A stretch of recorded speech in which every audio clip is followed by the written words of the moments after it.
Hello, my name is Gary, and I was raised in the western United States, so I'm a native English speaker. I hope that you will enjoy this YouTube channel. Thank you for joining us. IELTS Academic Reading 2018, Cambridge 13, Test 4, Cutty Sark, the fastest sailing ship of all time. The 19th century was a period of great technological development in Britain, and for shipping, the major changes were from wind to steam power and from wood to iron and steel. The fastest commercial sailing vessels of all time were clippers, three-masted ships built to transport goods around the world, although some also took passengers.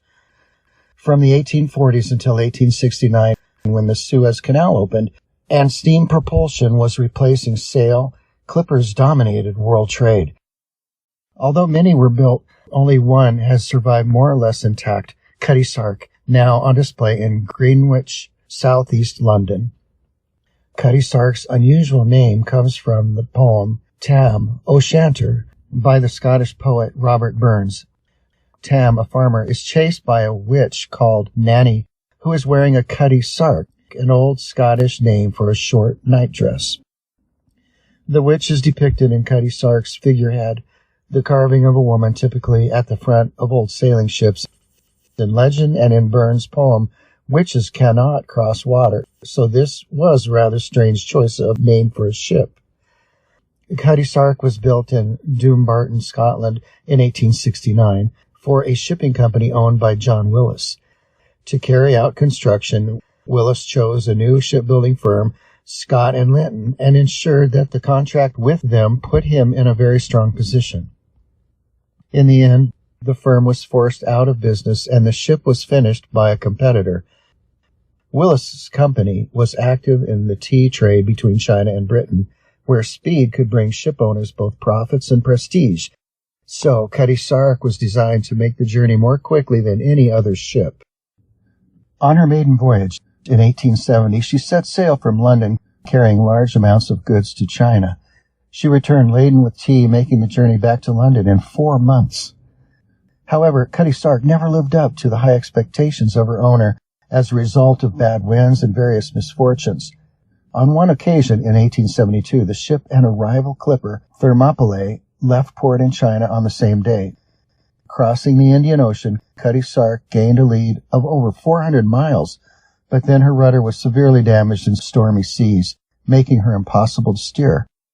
The ship's crew had the daunting task of repairing the rudder at sea and only succeeded at the second attempt. Cutty Sark reached London a week after Thermopylae. Steamships posed a growing threat to clippers as their speed and cargo capacity increased. In addition, the opening of the Suez Canal in 1869, the same year that Cutty Sark was launched, had a serious impact. While steamships could make use of the quick, direct route between the Mediterranean and the Red Sea, the canal was of no use to sailing ships, which needed the much stronger winds of the oceans and had to sail a far greater distance. Steamships reduced the journey time between Britain and China by approximately 2 months. By 1878, tea traders weren't interested in Cutty Sark, and instead, she took on the much less prestigious work of carrying any cargo between any 2 ports in the world. In 1880, violence aboard the ship led ultimately to the replacement of the captain with an incompetent drunkard who stole the crew's wages.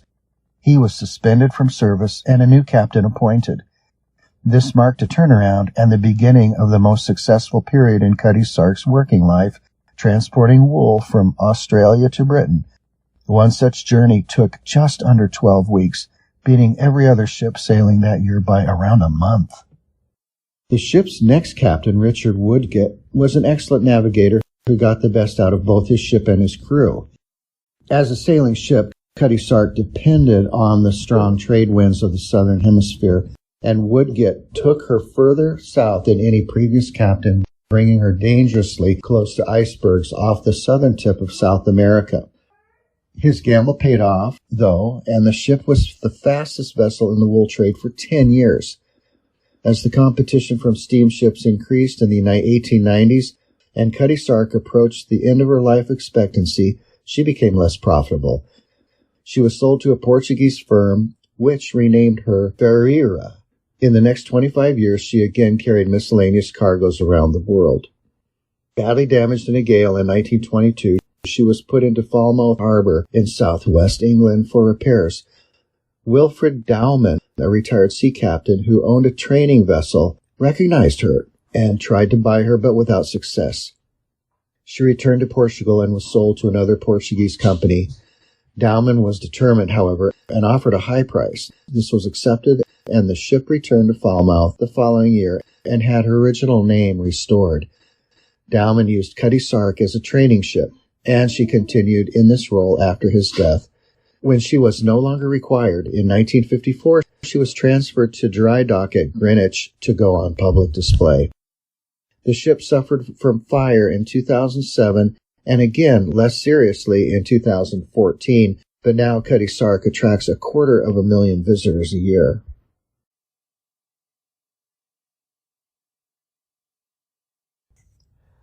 Questions 1 through 8. Do the following statements agree with the information given in reading passage 1? In boxes 1 through 8 on your answer sheet, write true if the statement agrees with the information, false if the statement contradicts the information, not given if there is no information on this. 1. Clippers were originally intended to be used as passenger ships. 2. Cutty Sark was given the name of a character in a poem. 3. The contract between John Willis and Scott and Linton favored Willis. 4. John Willis wanted Cutty Sark to be the fastest tea clipper traveling between the UK and China.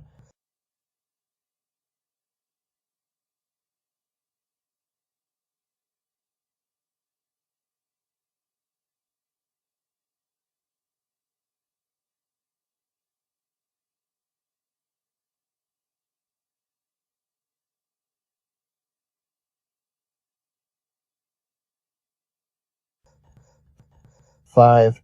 Despite storm damage, Cutty Sark beat Thermopylae back to London.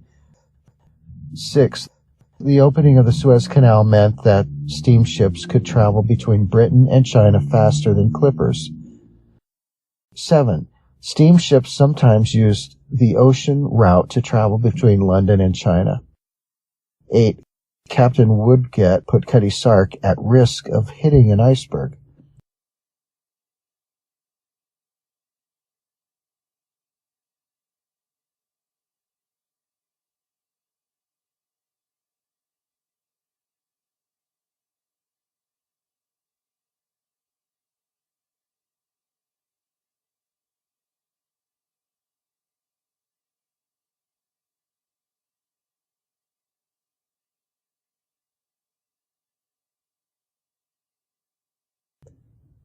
Questions 9 through 13.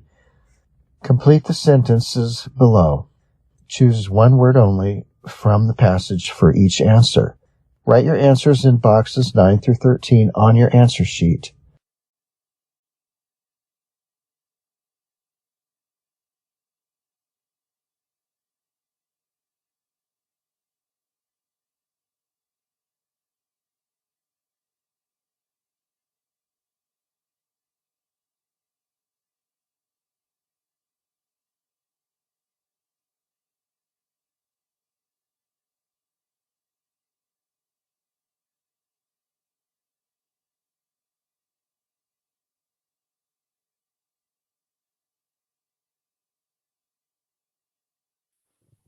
Nine. After 1880, Cutty Sark carried wool as its main cargo during its most successful time.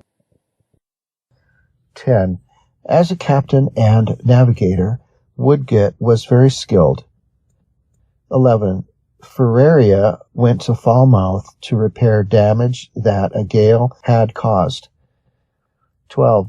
Between 1923 and 1954, Cutty Sark was used for training. Cutty Sark has twice been damaged by fire in the 21st century.